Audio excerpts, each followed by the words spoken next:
Bien. Bonsoir à toutes et à tous. Je vous propose que nous démarrions pour être à peu près à l'heure par rapport à la retransmission en live du conseil municipal et peut-être les Bellifontaines et les Bellifontains qui nous regardent. Alors, je vais d'abord, si vous le voulez bien, faire lecture des pouvoirs qui ont été transmis. Hélène Maggiori donne pouvoir à Fanny Malvezin, Philippe Jadot à Thibaut Flynn, Caroline Philippe à Francine Bollet, Frédéric Valtou me donne pouvoir, Virginie Larue donne pouvoir à Antoine Ingold, Marie-Églantine Noret, qu'on salue évidemment, donne pouvoir à Gwenaëlle Claire, Hélène Dupuis donne pouvoir à Nadia Imo, c'est bien ça, Audrey Tamborini à Patrick Julien et Cédric Thomas à Dominique Le Cerf. On n'a oublié personne ? Eh bien, on est bon. On démarre. On va désigner un secrétariat de séance et c'est au tour de Gwenaëlle Claire. Merci Gwenaëlle. Les listes de décision selon l'article 2122-22 du CGCT, est-ce qu'il y a des questionnements sur ces décisions ? Monsieur Raymond. Bonsoir Monsieur le maire, bonsoir chers collègues. Oui, dans les décisions, il y a plusieurs points qui pour moi, demandent un peu plus d'explications. Entre autres, le contentieux sur l'immeuble de la place du jet d'eau que vous évoquez.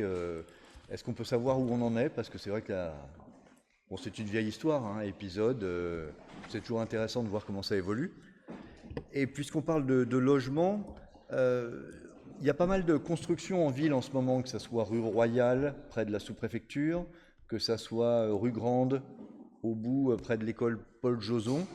Est-ce qu'on pourrait avoir un point, pas forcément ce soir, mais dans un prochain conseil, sur les différents projets immobiliers de la ville et savoir combien de logements seront mis sur le marché 2025-2026 ? Est-ce qu'on a des vues à court et moyen terme ? Il y a encore deux points dans ces décisions qui me demandent pour moi quelques précisions. La rose, la Bellifontaine. Est-ce que c'est nous qui payons pour avoir cette rose ou c'est eux qui nous payent pour utiliser le mot la Bellifontaine ? Parce que moi, je verrais bien plutôt les choses dans ce sens-là. Je trouve qu'on paye pour utiliser notre nom. Ça me paraîtrait plus normal. Parce que il me semble bien que c'est nous qui allons payer. Voilà, donc je voudrais des explications là-dessus. Et j'ai vu que nous continuons à commander des enveloppes de notre côté. Est-ce qu'il y a des groupements d'achat prévus avec notre voisin Avonais ou avec la communauté d'Aglo ? Puis comme on fait des achats groupés, on pourrait peut-être acheter des éventails, je vois que c'est dame en face en nom, et comme ça tout le monde en aurait, ça serait très bien. Très bien, merci.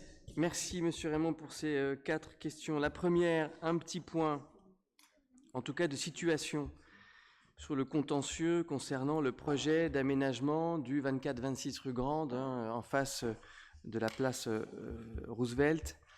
Un projet porté par la Société d'économie mixte du Pays de Fontainebleau, avec d'ailleurs un partenariat avec un promoteur. Donc ce n'est pas la SEM qui est seule sur ce projet d'amélioration, évidemment d'une bâtisse qui ne demande qu'à être rénovée. On en est aujourd'hui au dépôt des mémoires des parties et le jugement, j'espère, ne saurait tarder.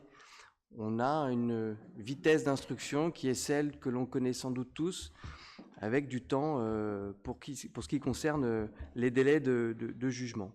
On espère avoir prochainement la réponse sur la situation de ce projet, permis validé, permis pas validé, et suite à donner du porteur de projet.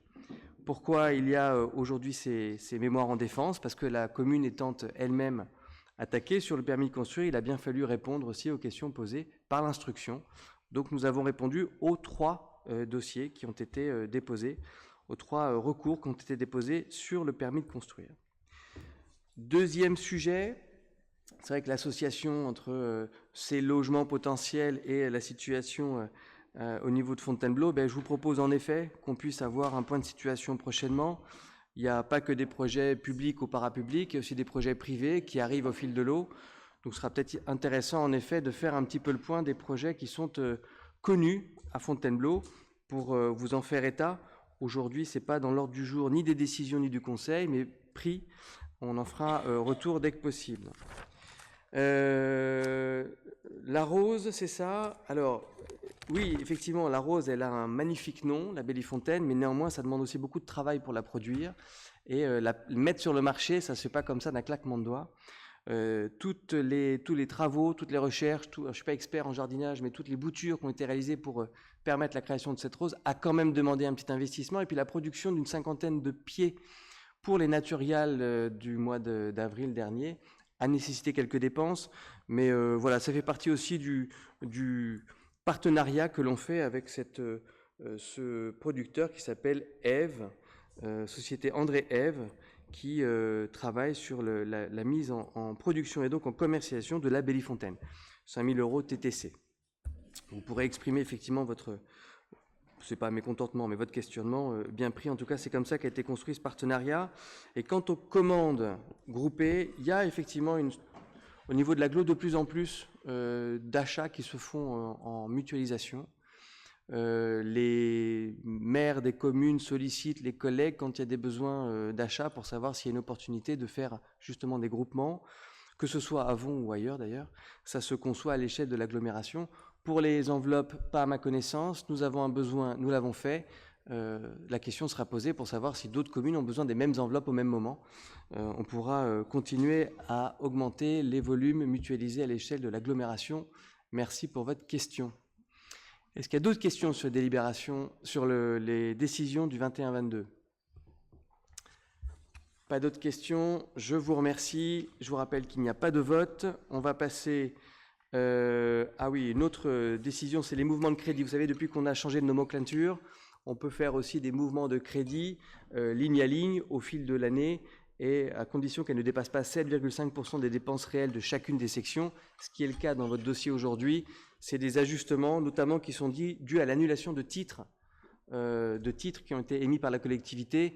Il se trouve que l'une des sociétés à qui nous avons émis des titres l'an dernier se trouve dans une situation délicate. Je ne rentrerai pas plus dans le détail, mais ça nécessite des ajustements concernant les crédits. Est-ce que ça appelle d'autres questions de votre part ? Pas de questions, c'est également une information. En revanche, il s'agit de voter sur le PV de notre dernier conseil. Y a-t-il des questions sur le procès verbal ? Pas de questions. Eh bien, nous allons se mettre aux voix. Est-ce qu'il y a des contre ?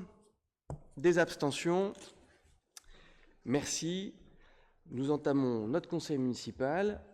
Une fois n'est pas coutume, les points culturels étaient d'habitude mis on va dire, au fil du conseil un peu plus loin. On a souhaité commencer, chère Judith, par la présentation de la saison culturelle. Heureusement que tu es là. Et donc, nous allons vous proposer en point numéro 1 la présentation de la saison, qui va nous permettre de vous expliquer comment elle a été construite, les objectifs recherchés, le nombre de spectacles, et vous faire part de cette diversité que l'on cherche toujours à proposer au sein de notre théâtre municipal. Et puis nous reprendrons les autres dossiers plus traditionnels pour revenir, Judith, il faut que tu restes jusqu'au bout, au sujet culture en fin de conseil. Je te laisse la parole. Voilà, alors avant de passer à la note de présentation, si le maire me le permet, je voulais juste vous dire que vous savez tous que la directrice du théâtre était partie pour une autre direction de théâtre dans la région, Mathilde Martineau, en octobre 2024, et que nous avons donc aujourd'hui une nouvelle directrice du théâtre en la personne de Cécile Badin, qui était notre DAC.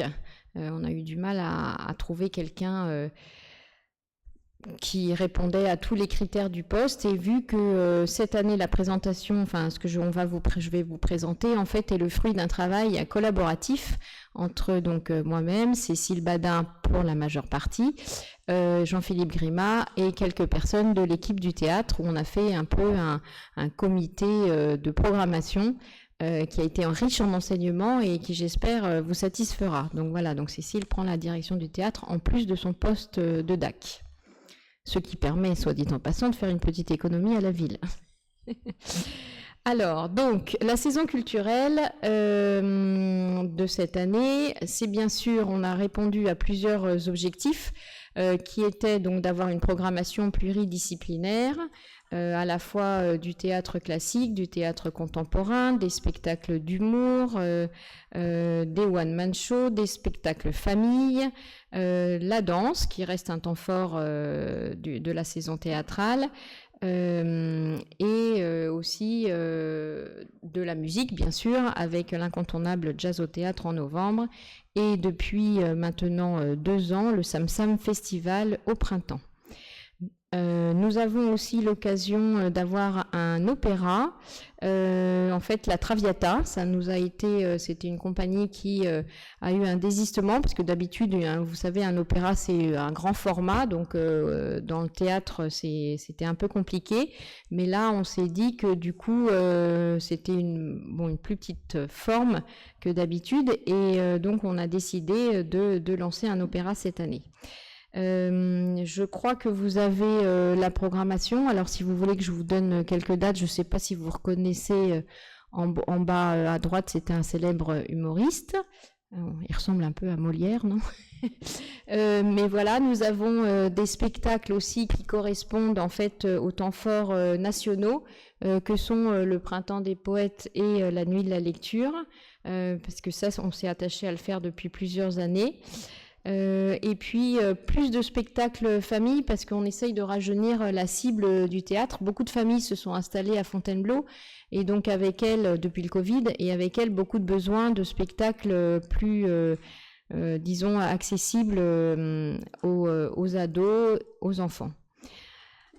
À côté de cela, j'ai parlé tout à l'heure du festival, je voulais juste parler du festival Alors on danse qui se fera au printemps, où c'est la mise en valeur de la danse contemporaine. Je ne sais pas si vous avez pu assister au spectacle de Leïlaka cette année, qui est une pointure reconnue en danse contemporaine, et on a de plus en plus un public qui aime ces genres de spectacles. Cette année, on a décidé d'aller un peu hors les murs avec 2 spectacles de danse qui se feront en dehors du théâtre. À côté de toute cette belle programmation du théâtre, nous avons des actions culturelles. Donc je disais les artistes en résidence, donc qu'on fait en général en début de saison. L'année dernière, on avait accueilli Aurore Stoder qui avait fait Le Sapin du Grand Cerf, qui est un spectacle familial qu'elle avait fait en décembre. Voilà, donc on essaye de varier bien sûr les résidences, et on essaye aussi de les confier à des compagnies locales comme Dodeka, que vous connaissez peut-être. C'est important pour nous de soutenir la création artistique locale. Et j'ai oublié de citer le Caravansérail aussi, qui avait fait une restitution publique qui est de la musique baroque. Avec ces résidences, en fait, ça permet ensuite à la fin, ils travaillent donc une semaine au théâtre, où on leur met à disposition le théâtre, les techniciens, et ensuite il y a une restitution qui est proposée au public, qui est généralement gratuite. Voilà. Ensuite, nous avons choisi de garder 2 initiatives qui avaient été proposées par Mathilde Martineau sur des actions hors les murs, ce qu'on appelle les BAC et les BIP. Vous avez la précision, là, je crois, qui est écrite, Brigade d'action culturelle et Brigade d'intervention poétique, qui permettent de toucher les établissements dans la ville et en dehors de la ville, et qui est, par exemple, de lire des poèmes. Arrivés en classe, et 2 comédiens lisent des poèmes aux primaires, par exemple, dans le cadre du Printemps des poètes, et ça permet de sortir le théâtre vers les classes. D'autant plus que on a beaucoup de médiation culturelle. On a quelqu'un de très compétent qui s'occupe de toutes les actions en direction des publics scolaires et qui propose donc des médiations pour les établissements. Donc ça veut dire que les classes de nos écoles primaires viennent à la fois voir des représentations, et on leur en plus à côté de ça, il y a une médiation avec soit des ateliers, soit des explications. Donc pareil, tout ça pour toucher le jeune public et qu'ils prennent l'habitude du chemin du théâtre. Voilà, donc tout est écrit en fait dans la saison. Au niveau des résidences, je reviens sur les résidences parce que c'est le 3e paragraphe. Oui, ce qu'on a choisi cette année, alors il y a Mélie Fresque dont Cécile a découvert le travail, qui est une jeune musicienne qui a été lauréate du Tremplin 77, qui est chanteuse et qui a sorti plusieurs déjà EP, et là c'est le 3e et elle l'écrira au théâtre. Voilà, donc on l'accueille là, là cette fois-ci c'est pas en début de saison, c'est plus tard dans la saison. La compagnie de danse Playful, qui est une compagnie qu'on avait déjà soutenue, qui est une compagnie Bellefontaine de danse contemporaine, toujours pour la création de spectacles, et une autre compagnie de danse qui s'appelle La Fringante. Voilà. Ah oui, j'ai pas parlé, oui, je ne me souviens plus du nom, la Camerata des Aèdes. Alors le nom est un peu difficile à retenir, c'est un jeune Bellefontain qu'on a reçu l'année dernière avec Cécile, qui est venu nous trouver et qui voulait absolument travailler avec le théâtre de Fontainebleau et qui créait un spectacle musical autour de Beethoven. Donc on s'est dit que c'était bien dans notre cible de public aussi, donc on lui a fait confiance. J'espère que la résidence sera favorable, enfin sera bien quoi. Donc, je ne suis pas rentrée trop dans le détail, parce que je sais que vous aviez le détail dans le dossier. Il vous est demandé aujourd'hui d'adopter cette programmation, donc de la saison culturelle. En rappelant les dates, elle va de octobre à mai, puisque comme l'année dernière, nous avons décidé de ne pas mettre de spectacle au mois de juin, car le mois de juin est réservé aux écoles qui nous demandent de jouer les spectacles de fin d'année. On a beaucoup de demandes de salles, de mise à disposition de salles, et comme vous le savez, on n'a que le théâtre municipal comme salle pour pouvoir se produire à Fontainebleau. Et donc, le maire et moi-même avons décidé de réserver ces créneaux pour ces écoles qui sont en forte demande chaque année. Il vous est demandé également d'adopter donc le programme des actions de médiation, d'éducation artistique et culturelle, qui donc vont bien sûr avec la programmation, d'approuver les résidences dont je vous ai parlé.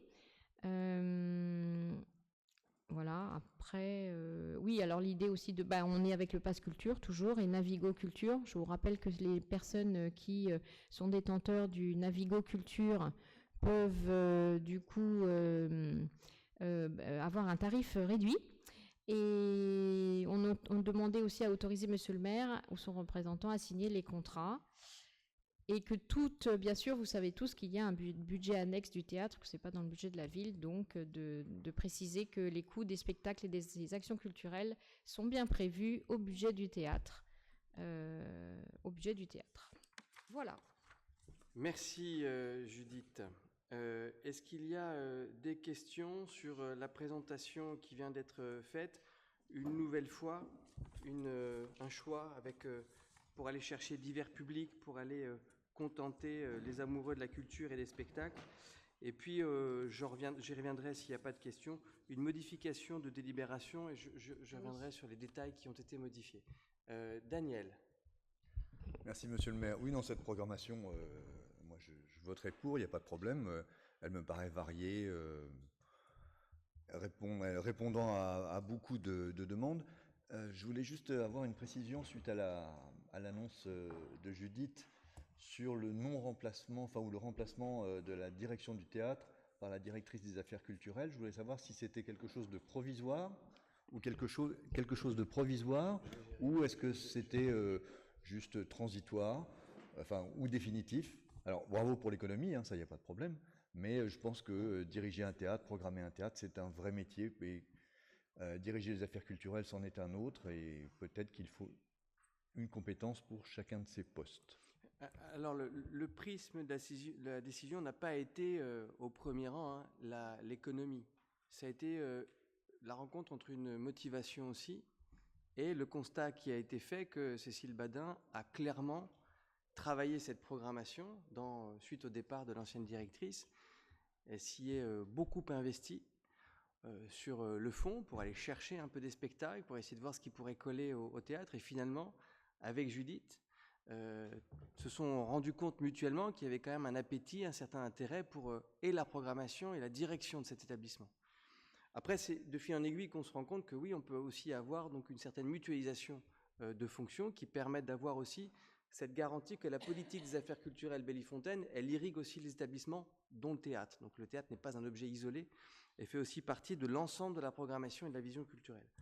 Après, si au fil de l'eau, les besoins sont affirmés d'avoir un soutien, peut-être sur du volet administratif, plus de gestion au quotidien de l'établissement, nous regarderons comment y subvenir. Mais là, ça a été vraiment, le poste est d'ailleurs ouvert, pour pouvoir éventuellement subvenir à une charge qui serait plus dans l'intendance au quotidien de cet équipement, qui demande beaucoup d'administratif.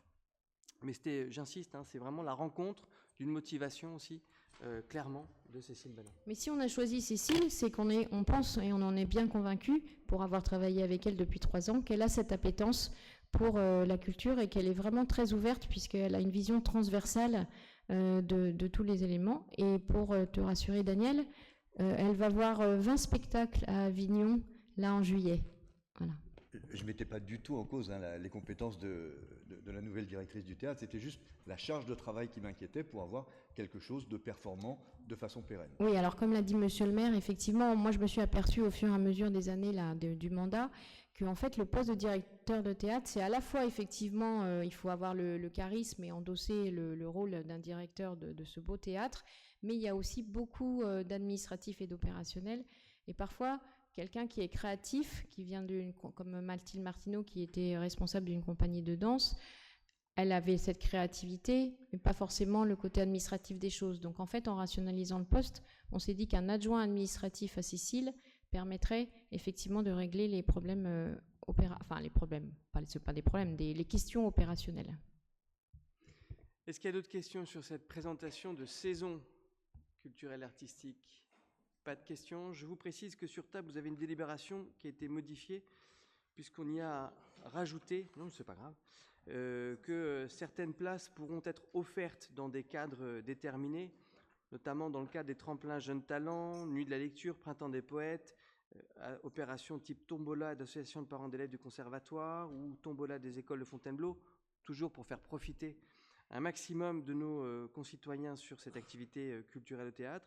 Précise également, c'est le deuxième paragraphe, l'ensemble des places disponibles pour divers services de la mairie, en ce compris et en toute transparence le cabinet du maire, au titre de 4.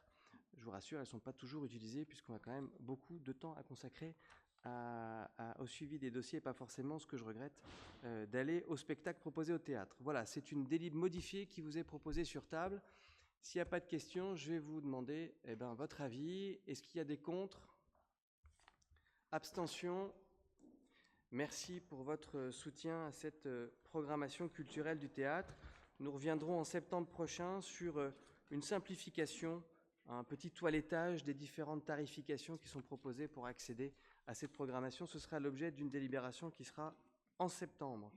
Je donne la parole à Laurent Roussel pour nous parler d'une création d'une nouvelle APCP, autorisation de programme et crédit de paiement. Laurent, je t'en prie. Oui, bonsoir à tous. Donc, il s'agit de création d'une nouvelle autorisation de programme et également mise à jour des APCP existantes, puisque on n'avait pas fait au montant du budget, mais tous les montants qui sont précisés dans cette délibération sont totalement conformes avec ce qui a été voté, ainsi qu'au PPI qui avait été présenté lors du budget. Donc, ce n'est pas une innovation, c'est plutôt un toilettage.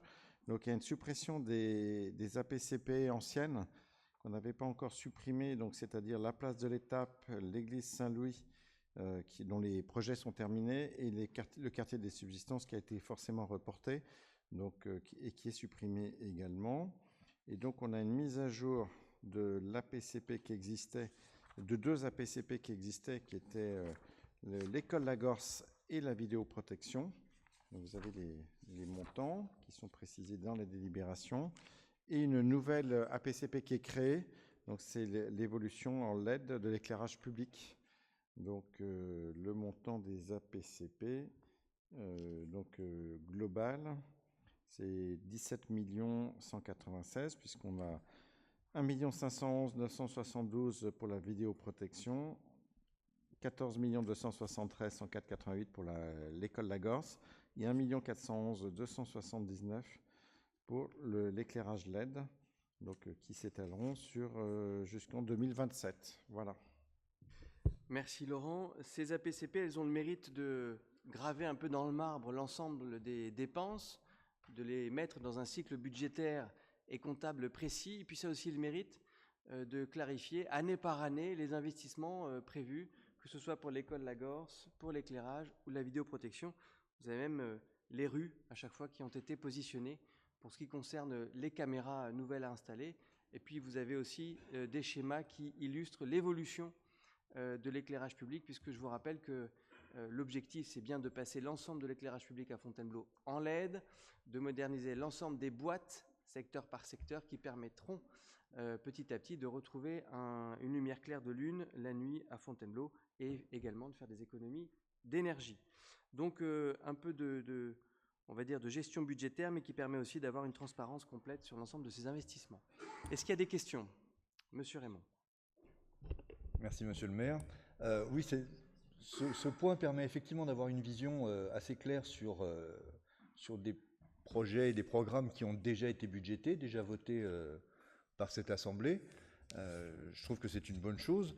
C'est vrai que 17 millions d'euros, je vois que les investissements de la prochaine équipe sont déjà bien engagés pour les premières années du prochain mandat. Voilà, comme ça au moins il n'y aura pas de choix à faire.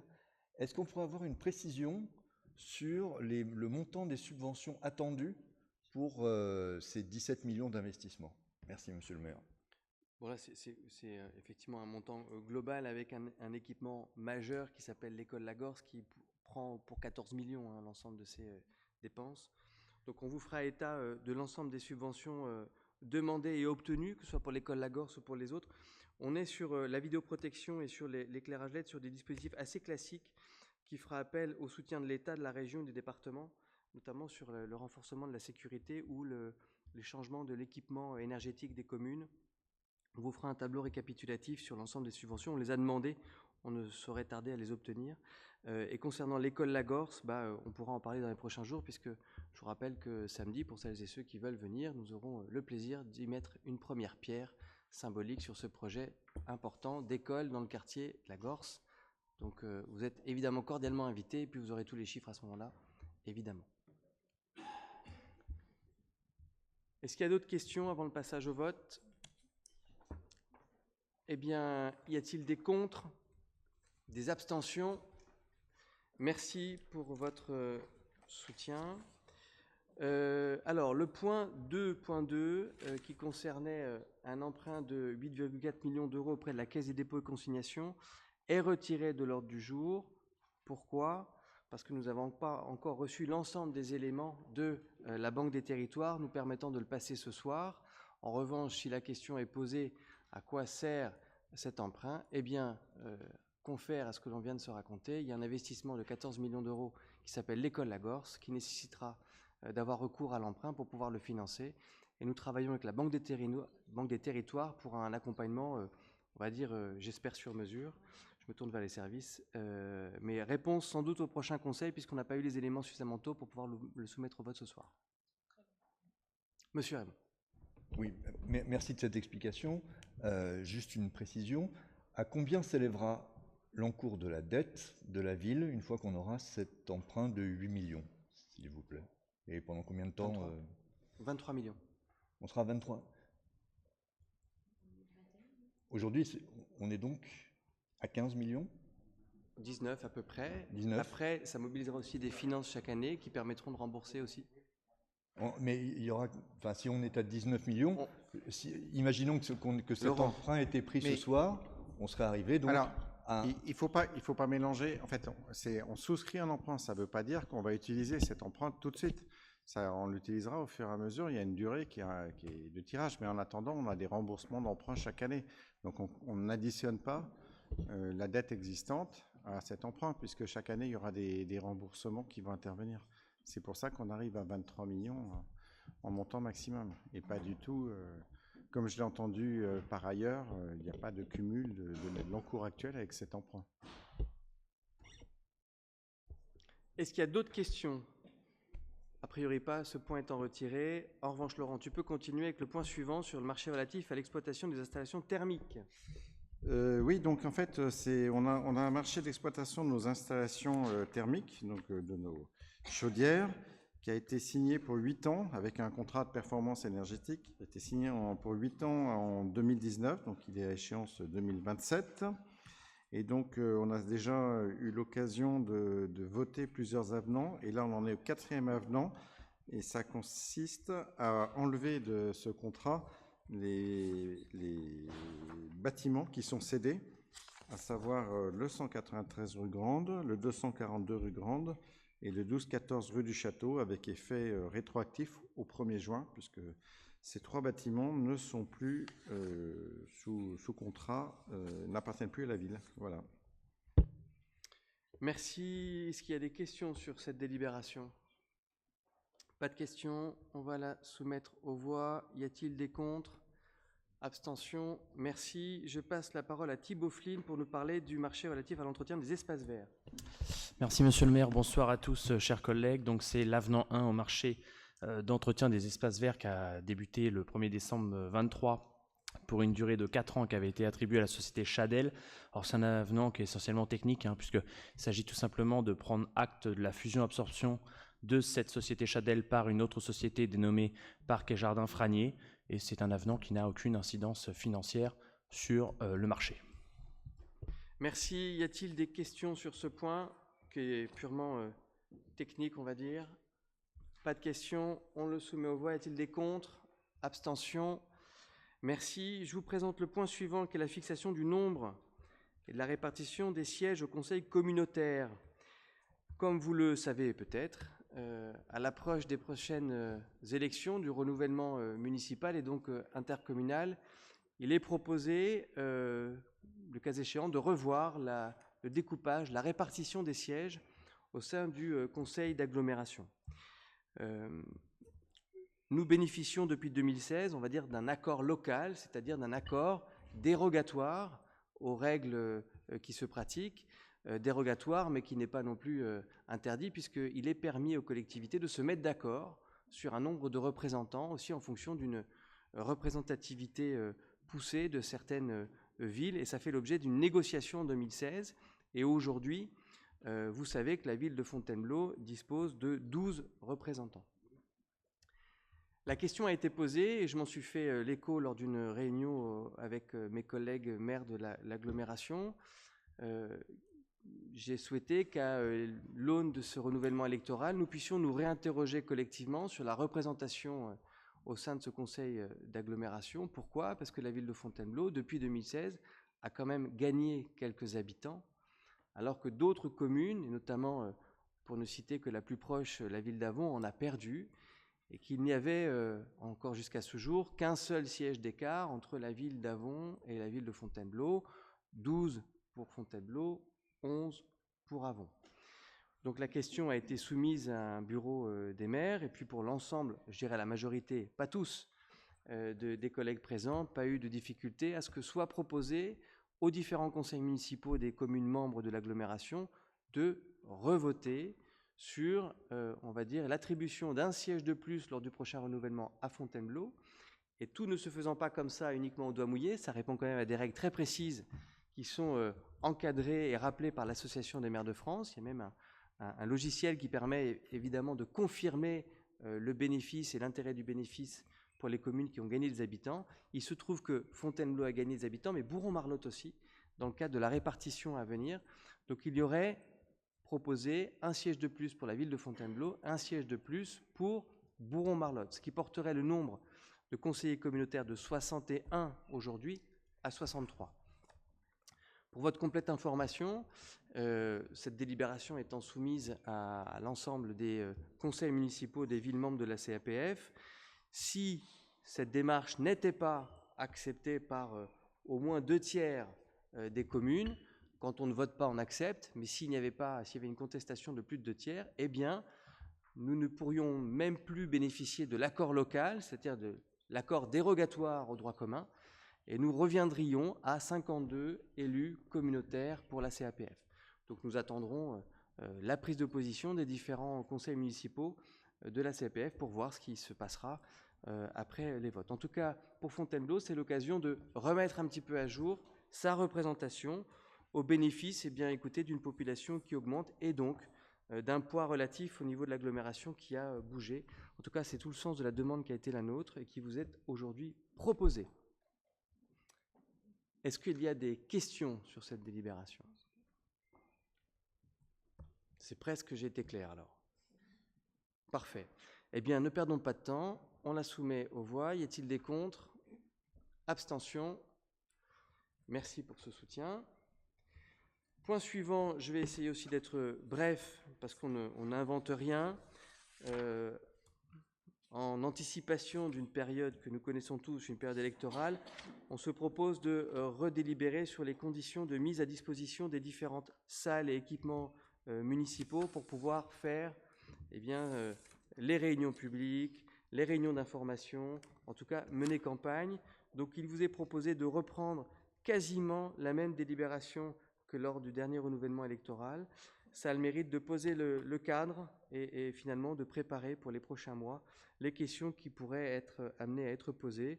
Vous avez pour chacun des sites et les différentes périodes identifiées le nombre de mises à disposition qui pourraient être concédées à des représentations qui voudraient ou des représentants qui voudraient aller chercher un échange avec les Bellifontins. Et dans cette délibération est également prévu l'ensemble du matériel mis à disposition pour ces réunions. Du classique, mais vaut mieux le prendre maintenant. Est-ce qu'il y a des questions sur cette délibération? Oui, non, pas de questions. Eh bien, écoutez, on la met aux voix. Des contre? Abstention? Merci. Je passe la parole à Isabelle Bolger pour nous parler du tableau des effectifs du personnel communal. Merci, Monsieur le maire.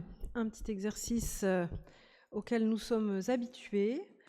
Nous allons donc procéder à la création d'un certain nombre de postes qui sont principalement ceux du conservatoire. C'est comme chaque année l'adaptation des horaires de temps de travail des enseignants en fonction du nombre d'élèves prévus dans les ateliers, dans les cours. Donc vous avez toute la liste des postes qui sont impactés, ainsi qu'une petite modification à la médiathèque avec l'adaptation sur un temps non complet. Toujours l'histoire étant d'ajuster en fait donc aux besoins et surtout donc pour la médiathèque de transposer un certain volume d'heures travaillées qui était travaillé dans des cadres de vacation et de le transposer sur le poste. Et puis évidemment, le pendant, c'est la suppression de certains postes. Alors ceux qui ont donné lieu à des recrutements et qui ne sont plus utilisés, puisqu'on a en général créé plusieurs postes pour un seul recrutement sur des grades différents. Et puis surtout selon notre objectif qui est de questionner systématiquement à chaque fois qu'il y a un départ la pertinence de l'organisation pour répondre aux besoins actuels de la collectivité. Et puis les possibilités étudiées, toujours en priorité les possibilités de mobilité interne, comme ça a déjà été évoqué par Judith Reynaud en ce qui concerne le théâtre, afin aussi de promouvoir la promotion interne, de permettre aux agents d'évoluer à l'intérieur même de la collectivité. Donc on fait ce travail systématique de questionnement des postes, de réorganisation et de proposition de mobilité interne quand c'est possible. Il y a donc la suppression d'un poste d'assistante des ateliers qui n'était plus utile au fonctionnement du service, la suppression d'un agent de médiathèque, donc le deuxième qui a été supprimé suite à la réduction de l'amplitude horaire un petit peu de la médiathèque liée à la baisse des subventions. Ces deux postes-là ne seront pas conservés. Et puis, par contre, il y avait eu aussi, on avait voté, on en a parlé, le poste d'adjoint au théâtre, qui est un poste qui est ouvert actuellement et qui avait été ouvert, et aussi une réorganisation au sein du service communication avec un agent polyvalent qui s'occupe de la communication et de la régie en fait de la Charité royale, toute la gestion justement des salles qu'on a pu évoquer précédemment, en remplacement d'autres fonctions qui étaient moins utiles. Voilà, donc c'est un petit toilettage habituel des postes que nous sommes amenés à voter et pour lequel vous avez, on a à la fin de la délibération, un tableau total qui a été demandé à plusieurs reprises et donc que vous avez aujourd'hui avec l'ensemble des postes des agents de la collectivité, avec une colonne évidemment pour chaque poste si le poste est pourvu et son équipe, donc c'est-à-dire en nombre de personnes, et puis à côté son nombre d'ETP, puisqu'évidemment tout le monde n'est pas forcément à temps complet. Voilà, ce qui donne un total de 255 agents pour 234,21 ETP. Et vous avez la liste de l'ensemble des postes comme ça a été demandé. Merci. Y a-t-il des questions sur cette délibération? Pas de questions. On passe aux voix. Des contre? Des abstentions? Merci. Délibération suivante, Isabelle, tu gardes le micro avec une délibération précisée sur table.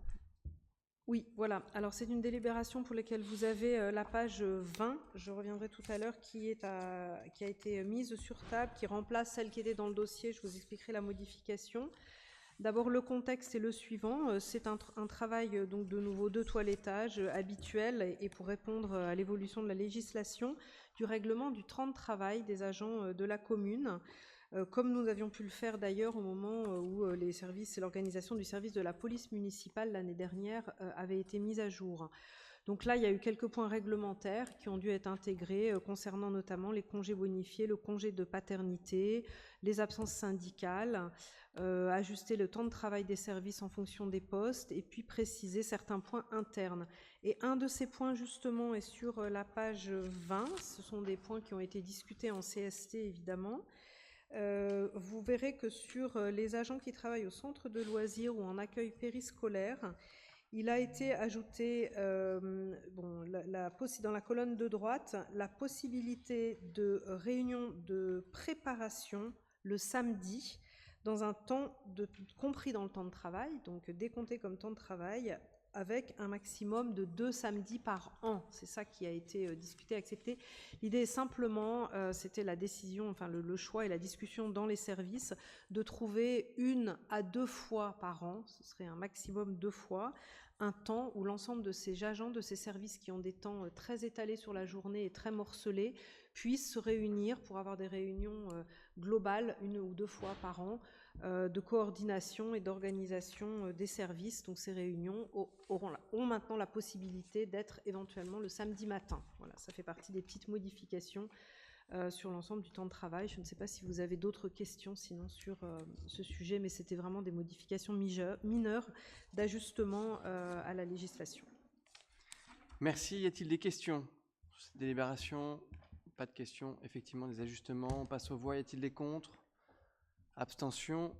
Merci. Délibération suivante. Nous vous proposons de voter sur la mise à jour de la convention qui nous lie avec la ville d'Avon pour des mises à disposition ponctuelles de nos forces de police municipales respectives.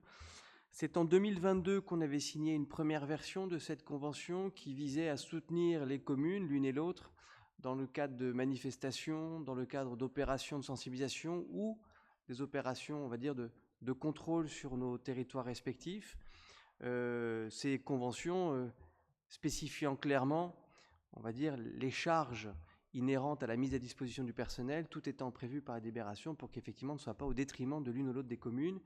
Et ça a fait l'objet de coopérations régulières entre les effectifs de police d'Avon et de Fontainebleau, notamment aussi, au-delà des événements à sécuriser ensemble, et pour quelques opérations, on va dire, le soir, pour aller surveiller certains quartiers de nos 2 communes. Il a été, cette convention est arrivée à échéance d'ailleurs, donc elle est aujourd'hui renouvelée pour une durée jusqu'au 31 décembre 2026. Alors, je précise tout de suite que ce n'est pas le choix de la ville de Fontainebleau, j'anticipe, c'est la ville d'Avon qui a souhaité y mettre une échéance courte, peut-être pour en revoir le fonctionnement après. Ne désespérons pas, peut-être qu'on aura des mutualisations intéressantes dans les prochains mois. En tout cas, ce n'est pas la ville de Fontainebleau qui a demandé un court terme à cette convention. Nous pensons effectivement que c'est tout dans l'intérêt des 2 communes et de nos concitoyens de pouvoir mutualiser des forces. Vous avez en annexe l'ensemble des moyens humains et techniques qui sont encadrés par cette convention. C'est en tout une quinzaine d'agents qui peuvent être sollicités de façon ponctuelle pour s'aider mutuellement. Et vous avez même aussi les clauses financières de cette convention qui précisent exactement au centime près, on va dire, la charge, le coût unitaire de mise à disposition pour chacun des effectifs de la ville d'Avon ou de la ville de Fontainebleau. Voilà. Est-ce qu'il y a des questions sur cette convention? Pas de questions. Je pense que c'est effectivement assez clair et que c'est dans l'intérêt de nos 2 villes. On passe aux voix. Y a-t-il des contre? Des abstentions? Merci. Je repasse la parole à Isabelle Bolger pour parler des contrats d'apprentissage. Je pense que vous connaissez tous le fonctionnement des contrats d'apprentissage qui permettent d'intégrer et de former des jeunes avec une alternance dans une collectivité ou une entreprise et puis à l'école. Bien sûr, nous sommes ouverts et nous pensons que ça fait partie aussi du rôle de la collectivité d'assurer la formation d'apprentis. outre le fait que ce sont souvent des apports tout à fait intéressants dans les services. Néanmoins, pour les collectivités, cette utilisation, ce recours au contrat d'apprentissage est très encadré puisqu'il doit être déclaré à l'avance. En fait, on doit déclarer le nombre, les services et le nombre de contrats d'apprentissage que nous allons ouvrir en fait et mettre à disposition. Donc c'est l'objet de cette délibération. À partir de septembre et octobre prochain, il y aura donc 4 apprentis dans nos services, dans le service communication, dans le service de sport santé, aux espaces verts et à la direction générale. Voilà, donc en fait, il faut faire cette déclaration, cette délibération préalable aussi pour obtenir l'ensemble des financements qui sont liés entre la collectivité, les organismes de financement et la formation. Donc voilà, nous répondons à cette obligation qui est très encadrée pour les collectivités. Merci Isabelle. Bon, évidemment, vous ne serez pas étonné. J'ai pour ce dispositif de formation beaucoup de passion et beaucoup d'intérêt. L'alternance et l'apprentissage, c'est quelque chose qui a beaucoup de valeur et qui fonctionne très bien. Donc, au-delà du fait d'être très heureux d'avoir des apprentis à la mairie de Fontainebleau, je ne cesse d'encourager l'ensemble des collectivités et des entreprises à recourir à ce type de soutien. C'est un mode de formation qui a fait ses preuves. Je voudrais remercier aussi, en profiter, pour remercier les maîtres de stage, les tuteurs, comme on dit, qui sont là pour aussi accompagner la prise de connaissances et l'entrée dans le monde professionnel de nos apprentis. Donc, je remercie Olivia Gasser au service communication, je remercie Guillaume Gauthier au niveau de sport santé, je remercie Yasmina Bada au niveau de l'urbanisme et au niveau des ateliers. Je fais un clin d'œil particulier à notre maître d'apprentissage qui est ébéniste et qui nous gratifie aussi beaucoup de son expertise. Je ne sais pas si vous faites attention, mais beaucoup de mobiliers sont maintenant réalisés par ses soins et donc par son apprenti. Et c'est l'occasion de les remercier pour le travail et l'engagement qui est le leur. Est-ce qu'il y a des questions sur ce sujet ? Je veux bien ajouter un point. Je voulais aussi dire que, par exemple, dans le service sport santé, on a la joie d'avoir actuellement comme agent Marion, dont je ne connais plus le nom de famille, mais qui est formatrice sport santé, qui était une apprentie et qui est entrée dans la collectivité par le mode de l'apprentissage en donnant toute satisfaction et en rejoignant l'équipe de façon très constructive. Donc c'est très bénéfique aussi pour notre équipe. Est-ce qu'il y a des questions, Monsieur Raymond ? Oui, je pense que je suis d'accord avec vous sur le fait que c'est le rôle de la collectivité d'avoir des apprentis. Et 4, c'est bien. Mais est-ce qu'on ne pourrait pas être un peu plus ambitieux? Parce que je vois qu'il y a des services qui ne sont pas présents. Peut-être qu'on pourrait réfléchir à doter l'ensemble des services de la mairie d'un apprenti, si les maîtres d'apprentissage veulent bien assumer cette charge. Parce que, comme l'a dit Isabelle, c'est effectivement l'occasion à la fois de former des jeunes, mais en plus de les tester et d'être sûr d'avoir du personnel de qualité comme Marion au service sport santé que je connais bien. Alors effectivement, au-delà de la charge, parce que ça reste quand même, vous savez qu'ils sont contrat d'apprentissage, il y a une rémunération et c'est bien normal. Il y a un contrat de travail derrière. Donc au-delà de ce sujet-là, qui est toujours un sujet sur lequel on est très vigilant, il y a, et c'est à mon avis le point essentiel, le maître de stage, c'est-à-dire la capacité à encadrer et à former. On a sans doute d'autres agents municipaux qui seraient parfaitement enclins et capables de le faire. Il faut aussi avoir leur accord et les accompagner dans ce processus parce que ce n'est pas qu'encadrer le matin et le soir, c'est leur donner aussi un savoir. Donc c'est quelque chose qui s'apprend et certains ne sont peut-être pas forcément à l'aise dans la notion de transmission. Mais effectivement, je vous rejoins et je pense qu'on vous rejoint tous. Si on a possibilité de faire rencontrer et un maître d'apprentissage, donc un agent de la ville, et un jeune qui est en formation, je pense qu'on n'hésitera pas à le faire dans les prochains mois et dans les services qui le requièrent. Est-ce qu'il y a d'autres questions sur ce sujet ? Pas de questions. On passe aux voix. Y a-t-il des contre ? Des abstentions ? Merci. Merci pour eux également. Alors, point suivant. Je donne la parole toujours à Isabelle pour le renouvellement des postes saisonniers des agents d'animation au sein du service jeunesse. Merci Monsieur le maire. Donc exercice habituel en cette saison aussi. Il s'agit donc d'adapter le nombre de postes saisonniers en matière d'animation à la fois pour le service jeunesse et le centre de loisirs municipal en fonction des préinscriptions, des besoins qui ont été préparés, du projet de l'été. Donc voilà, c'est simplement une retranscription du nombre d'heures nécessaires avec les compétences ad hoc pour pouvoir mener à bien sur toute la période de l'été le projet d'encadrement de nos jeunes et des enfants au centre de loisirs. Merci. Est-ce qu'il y a des questions sur cette délibération assez classique? Monsieur Raymond? Désolé d'interrompre les débats comme ça à chaque fois. C'est un aparté sur ce point et sur le précédent, à propos de la jeunesse et du personnel et du manque de personnel d'un service qui n'est pas directement municipal, mais qui est de l'intercommunalité. Mais je voulais vous sensibiliser. J'interviendrai au conseil communautaire jeudi, mais je pense que ce serait bien que tout le monde le fasse. Il y a une véritable pénurie de personnel à la piscine municipale, qu'on appelle piscine municipale, la piscine communautaire, ce qui fait qu'il n'y a plus d'apprentissage de la natation pour les enfants.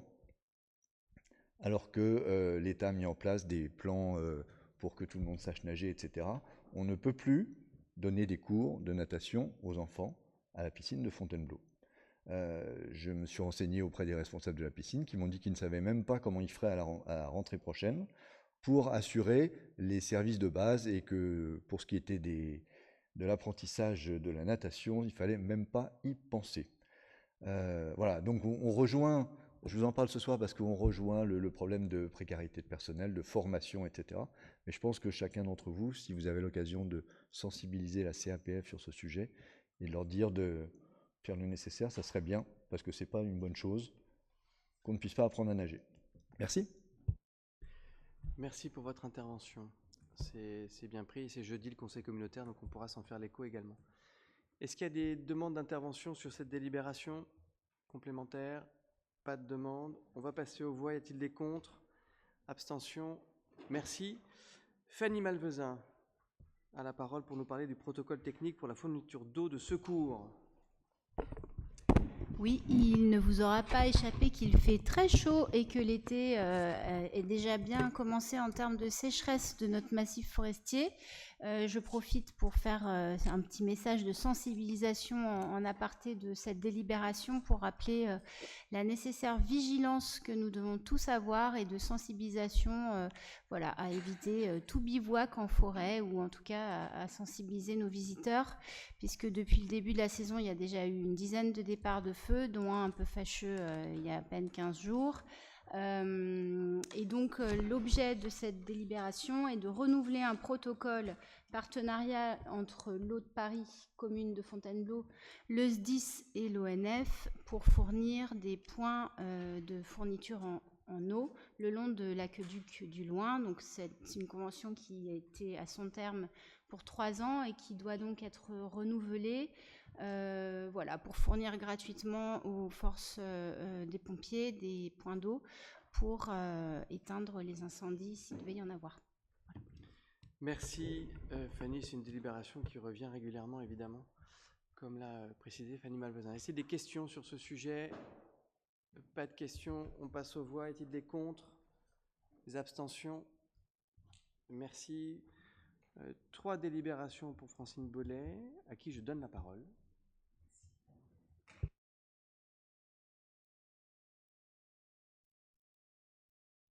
Qui suivent sont des points un petit peu techniques, un peu réglementaires, comme le sont souvent les sujets de droit de l'urbanisme.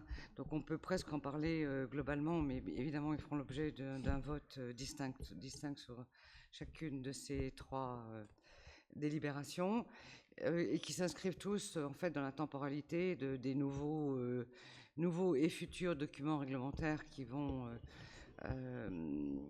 concernent l'urbanisme, que sont le nouveau PLUI porté par l'AGLO et le SPR dont vous commencez à être un peu familier, même si le travail autour du SPR va seulement commencer. Bon, sur ces 3 décisions que nous devons prendre au niveau de notre conseil municipal, la première porte sur les divisions foncières, c'est-à-dire les divisions de parcelles, qui, en effet, selon le code de l'urbanisme, ne sont pas toutes soumises à autorisation préalable. Mais en même temps, le code permet aux conseils municipaux qui le souhaitent de soumettre toutes les divisions de parcelles à une autorisation préalable. C'est donc ce que nous voulons faire à Fontainebleau, dans un souci de préservation des équilibres liés à la qualité des paysages et du patrimoine bâti de la ville. Donc nous souhaitons que, parce qu'il faut bien comprendre que le territoire de la commune est actuellement aujourd'hui au regard du droit de l'urbanisme divisé un peu en deux secteurs. Il y a le secteur SPR, dont le périmètre a été validé il y a 2 ans, je crois bien, et qui est donc le périmètre intra-boulevard, alors que les quartiers sud, par exemple, sont hors SPR. Donc, en tout cas, tout le territoire de la ville n'est pas traité de la même façon au regard de ces autorisations, et nous souhaitons le faire, et donc faire en sorte que dès que le PLUI sera exécutoire, eh bien, toutes les divisions de parcelles seront soumises à l'autorisation préalable. C'est donc ce qui est demandé au conseil municipal de ce soir. Bien sûr que la présente délibération fera l'objet d'un affichage et également d'une information et transmission aux instances professionnelles notariales et judiciaires.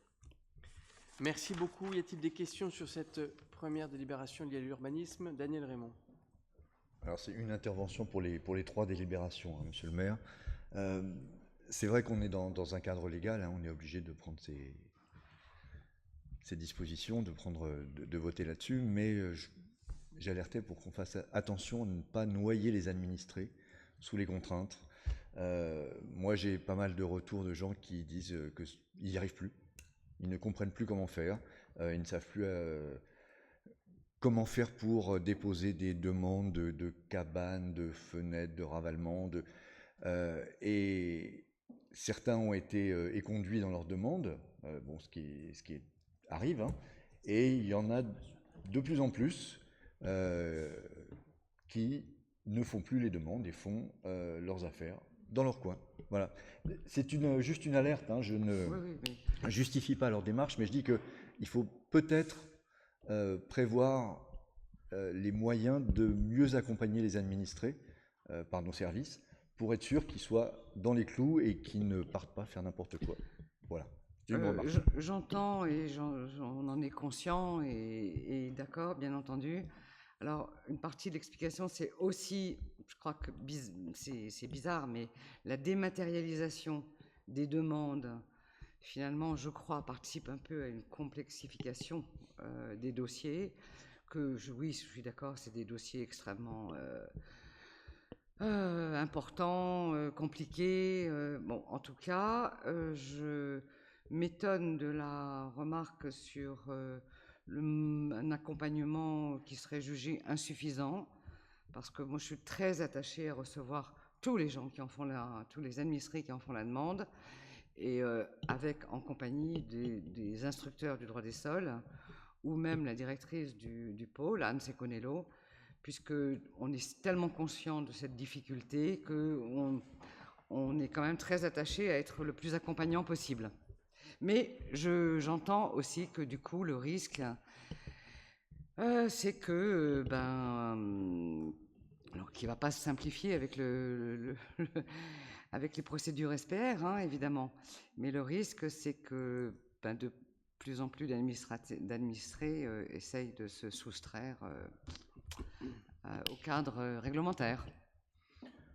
Bon, l'ensemble de ce cadre réglementaire, il est quand même là aussi pour protéger et préserver, mais on est tous d'accord, ça fait du bien aussi de le rappeler, et tout ceci n'est pas fait uniquement pour embêter, c'est pas du tout ce que vous avez dit, mais c'est pas fait pour embêter les Bellifontins, au contraire, c'est pour préserver ce qui fait aujourd'hui, on va dire, la spécificité et le cadre privilégié de Fontainebleau. Néanmoins, force est de constater que la règle, elle a aussi effectivement besoin d'être accompagnée, hein, et je remercie l'ensemble des services qui sont là pour répondre aux questions des Bellifontins.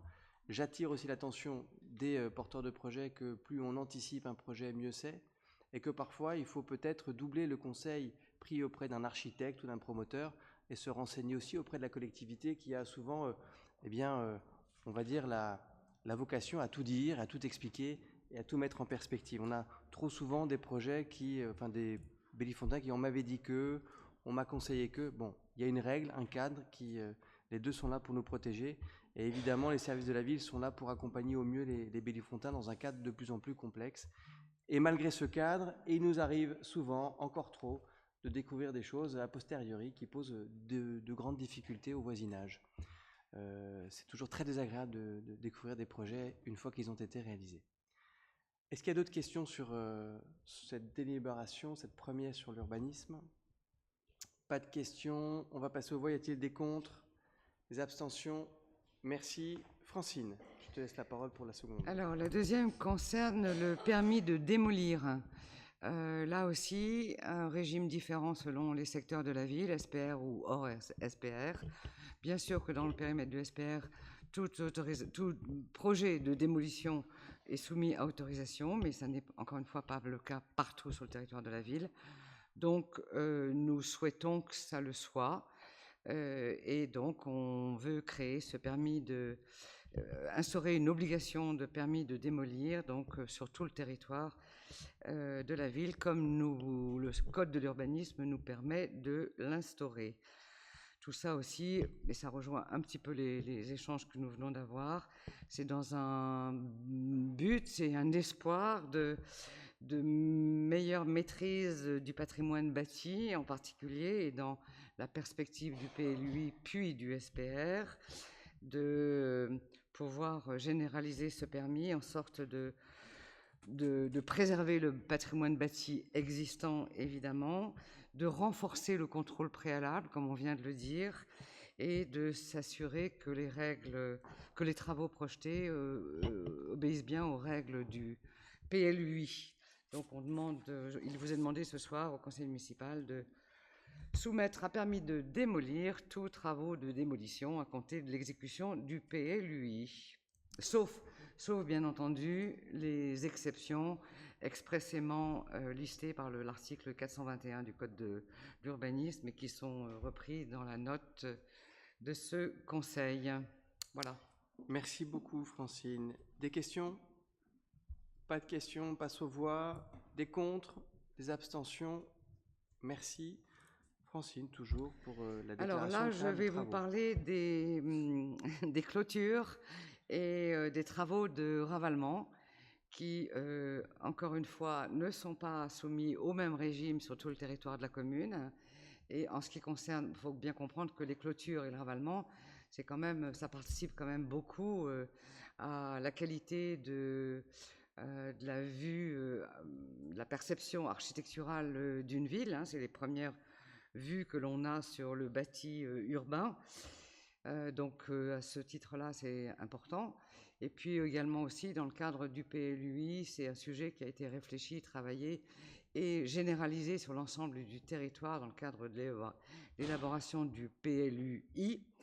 Donc, on demande, Fontainebleau délibère ce soir pour demander à la communauté d'agglomération de soumettre toutes ces édifications de clôture et ravalement sur tout le territoire à une autorisation que l'on appelle une déclaration préalable. Voilà.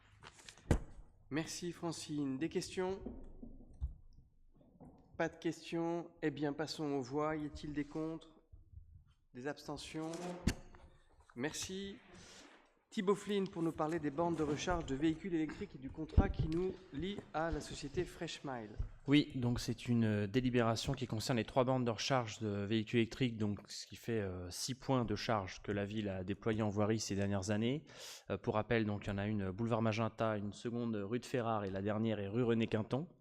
Et c'est en fait un contrat d'une durée d'1 an reconductible tacitement avec la société Freshmile, donc avec deux éléments, un contrat de gestion, on va dire, pour l'entretien et le fonctionnement classique, entre guillemets, et un mandat pour la perception des recettes liées à l'exploitation.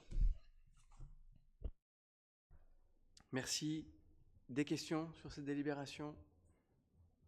Pas de questions. Eh bien, passons aux voix. Des contre? Des abstentions? Merci. José Tenda, pour 2 délibérations, je te donne la parole. Merci beaucoup, Monsieur le maire. Mes chers collègues, bonsoir. Monsieur le maire, si vous me permettez, je vais faire une petite parenthèse. Pour votre information, mes chers collègues, que notre ville a été élue première ville sportive de Seine-et-Marne. Il y a beaucoup qui ne le savent pas, mais sachez que c'est grâce à la politique sportive de la majorité municipale, qui est la nôtre, qui est basée sur sport santé.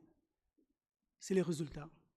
Avec notre maison Sport Santé, qui est une maison qui est renommée, qui est dynamique, qui fait un boulot extraordinaire, parce que nous avons signé beaucoup de conventions grâce aux efforts de la maison Sport Santé. Aujourd'hui, nous avons des passerelles Sport Santé sur ordonnance. Avant, on avait des soucis, on avait des problèmes pour avoir le médecin pour prescrire. Mais aujourd'hui, c'est eux qui viennent vers nous. Nous avons un Sport Santé pour les seniors et certains ateliers. Nous avons les rendez-vous de la forme où chaque mois, nous avons 150, 160 personnes qui viennent de divers horizons. Il n'y a pas longtemps, nous avons eu une nouvelle section, multisport, parasport. C'est une section où c'est ouvert à tous les enfants, Bellefontaine et du territoire. Chaque mercredi, ils viennent pour faire les activités physiques, ces enfants-là qui sont porteurs d'handicap. Nous sommes reconnaissants de ce que fait la maison Sport Santé. Ce n'est pas fini, il y a aussi nos élèves. Il y a la deuxième édition qui teste ta forme, évoluer, voir pour nos enfants les capacités physiques. Et ça, c'est le travail de la maison Sport Santé. Je ne peux pas citer tout le monde qui travaille là-bas parce que c'est des collègues qui sont formidables et qui font bien leur boulot, mais au moins je peux quand même citer leur leader qui est Guillaume Gauthier qui fait bien son travail et toute son équipe. Il n'y a pas longtemps, nous avons signé une convention avec l'Agence régionale de santé d'Île-de-France pour qu'on puisse encadrer les villes qui veulent quand même suivre le projet de Sport Santé. Nous avons une dizaine de villes qui nous donnent des conseils. L'exemple, c'est Mélin. Il y a Savigny, il y a une dizaine. Aujourd'hui, si on arrive à réussir à tout ce que nous faisons, on a besoin d'un règlement intérieur. Parce qu'une société qui n'a pas de règlement intérieur, c'est la déroute. C'est pourquoi, chers collègues, je vous invite à approuver le règlement intérieur des activités de la Maison Sport Santé, de préciser que ce règlement intérieur entrera en vigueur à compter du 1er juillet 2025.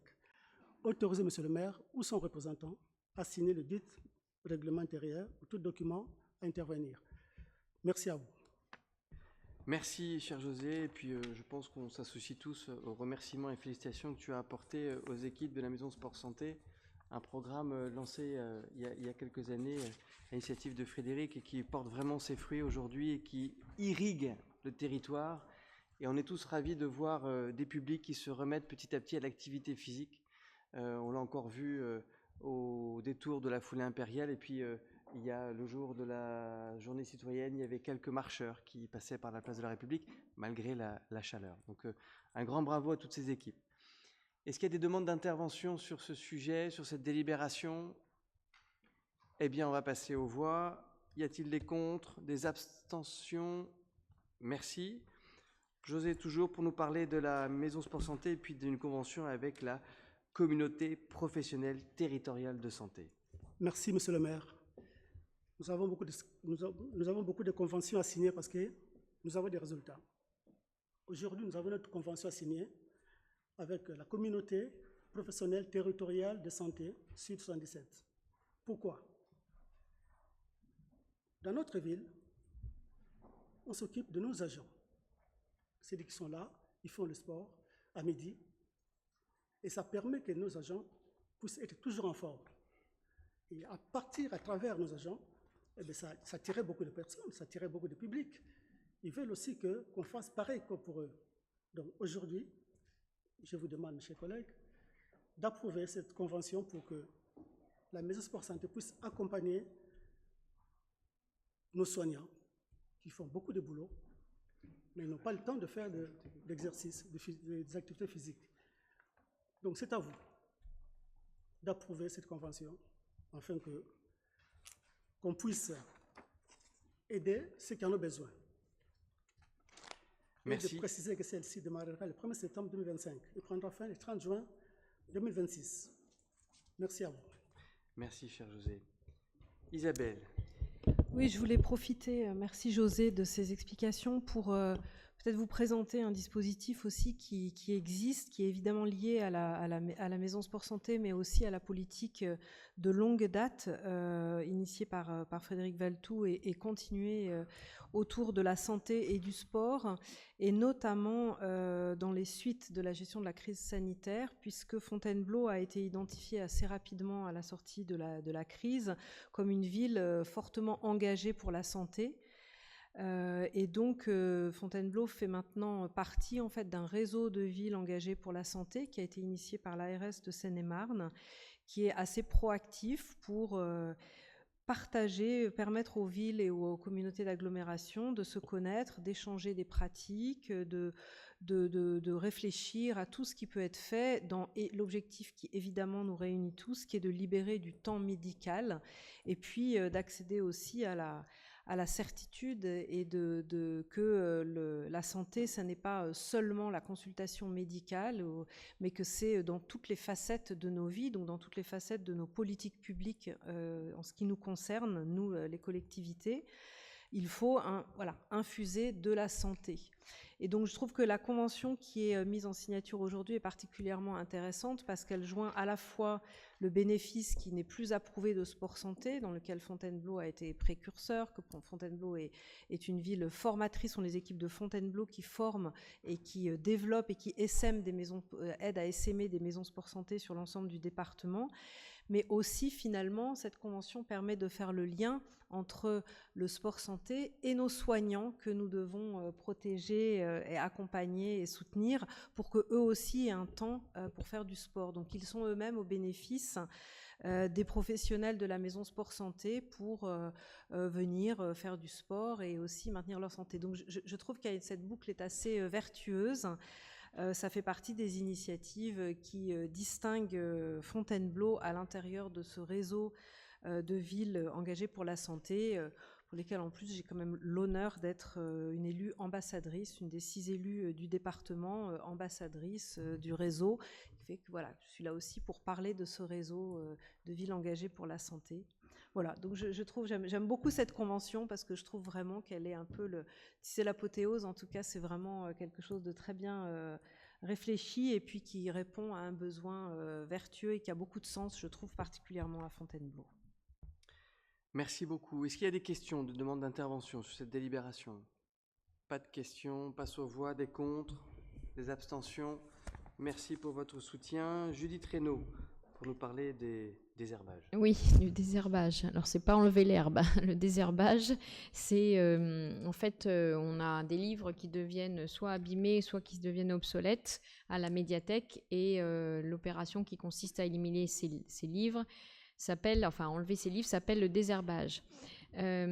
Sur ces livres-là, on ne parle pas des livres du fonds patrimonial, qui bien sûr sont conservés, ni des périodiques qui sont jetés au fur et à mesure.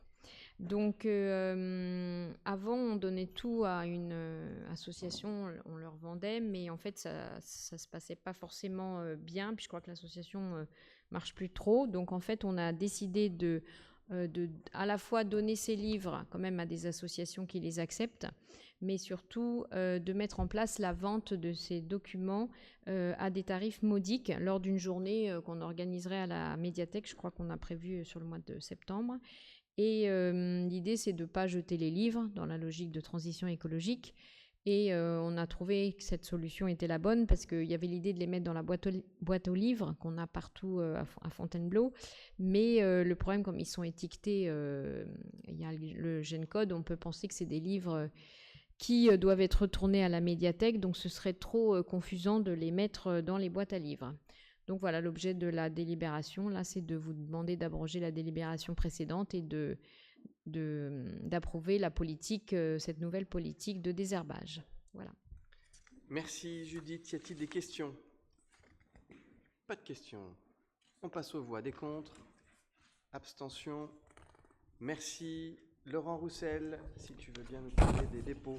Oui, donc comme vous le savez, la ville de Fontainebleau détient un nombre important d'objets d'art dans ses collections. et un certain nombre sont déjà exposés dans les différents bâtiments communaux ou font l'objet de prêts dans différents musées en France. Et donc, on a un certain nombre de dépôts aussi déjà à la sous-préfecture ainsi qu'au tribunal. Donc maintenant, on aura également des dépôts d'une vingtaine d'objets d'art dans le nouveau siège de l'Office du tourisme au 242 rue Grande. Voilà, donc il s'agit d'approuver la convention de dépôt. Merci. Alors, juste préciser que tu ne prendras pas part au vote, étant toi-même intéressé directement à l'embellissement des locaux de Fontainebleau Tourisme, nouvellement rénovés. Est-ce qu'il y a des questions? Vous voyez mollo? Des questions éventuellement? Toujours pas. Bon, on passe au vote. Des contre? Des abstentions? Merci. Antoine Ingold pour nous parler de la convention avec FLC, une des grosses associations de notre commune. Bonsoir à tous, chers collègues. Il s'agit à nouveau ce soir d'un projet de convention de partenariat entre la ville et l'association FLC à travers un rapprochement des équipes musicales concernant surtout la musique actuelle, le chant et la guitare. On s'est rendu compte qu'il y avait une très bonne complémentarité pour constituer des équipes, parce que certains ateliers, certaines classes étaient un petit peu maigres dans l'une et avaient des demandes dans l'autre. Donc cette convention semble assez évidente, assez simple à réaliser et qui répond vraiment à ce besoin de compléter les équipes. Ce partenariat encouragera des projets communs, des concerts communs ou des jam sessions dans un esprit de partage artistique et sans distinction d'origine des élèves. Donc ça, c'était l'aspect un peu technique à mettre au point, et ça se présente parfaitement, puisque les FLC avaient déjà accès, par exemple, à certaines scènes, comme c'était le cas pour la fête de la musique. Les élèves du conservatoire ont pu en bénéficier ou pourront en bénéficier dans les mois qui viennent. Il est demandé au conseil municipal d'approuver cette convention de partenariat entre la ville et l'association Fontainebleau Loisirs Culture pour l'organisation de ces cours, ces ateliers et ces représentations de musique actuelle. Et ce partenariat est convenu pour l'année scolaire 2025-2026. En revanche, j'ignore si ceux qui prennent part à l'administration de FLC doivent ne pas voter à cette délibération. Réputés non votants, on va faire comme ça, ça sera plus simple. Merci Antoine pour cette présentation. Est-ce que ça appelle des questions ou des remarques de votre part?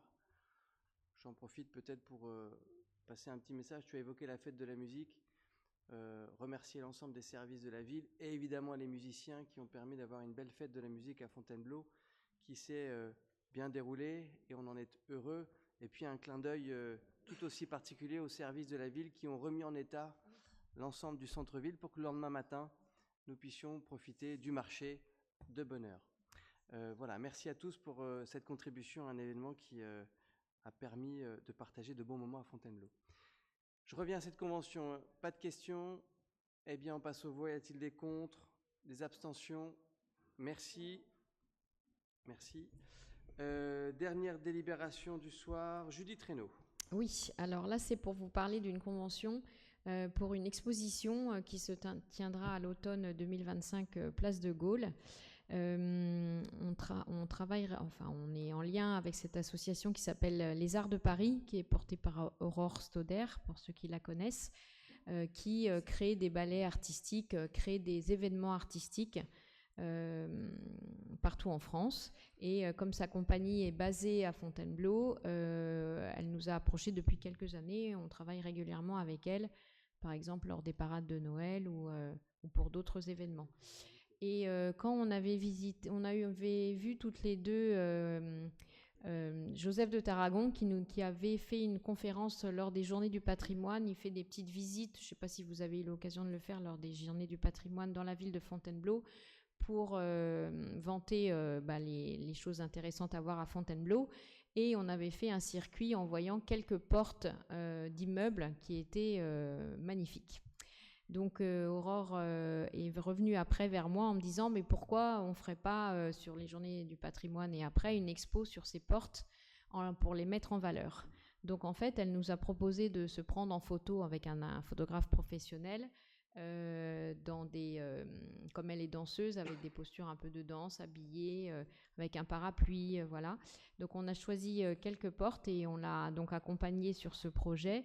Et le rendu, ce sera donc une exposition place du Général de Gaulle, en 10 bons, vous savez, des photos qui peuvent rester sous la pluie, et qui seront mises du 27 août au 2 novembre, voilà, pour que tout le monde puisse en profiter. Donc, bien sûr, pour ce travail, la ville la soutient financièrement, et donc, il vous est demandé d'approuver cette convention qui permet donc de lui apporter une subvention de 4 000 € en 2025, et on avait voté 3 000 € en 2024. Et je vous rappelle que c'est le cadre des subventions aux associations, et que depuis quelques années, on essaye que chaque subvention soit l'objet d'un projet que l'association apporte à la ville. Donc c'est tout à fait logique de l'appuyer. Bien sûr, on met à disposition la place de Gaulle gracieusement. On a réalisé le bon à tirer ainsi que les impressions de ces panneaux, la mise à disposition des plots béton parce qu'il ne faut pas que ça s'envole, et la communication. Voilà, donc on vous demande d'approuver cette convention, et je pense que ce sera une chouette exposition. Merci beaucoup Judith, effectivement une belle exposition qui vient enrichir la dynamique culturelle. Est-ce qu'il y a des questions? Pas de questions, passons aux voix. Des contre, des abstentions. Eh bien merci, toutes les délibérations de ce soir ont été votées à l'unanimité. Ça mérite des remerciements. Vous dire qu'il n'y a pas de questions orales qui ont été envoyées, ce qui sonne la fin de ce conseil municipal, et nous nous retrouverons après des vacances méritées, la petite pause estivale, le lundi 22 septembre à 19h30 dans cette même enceinte. Merci beaucoup.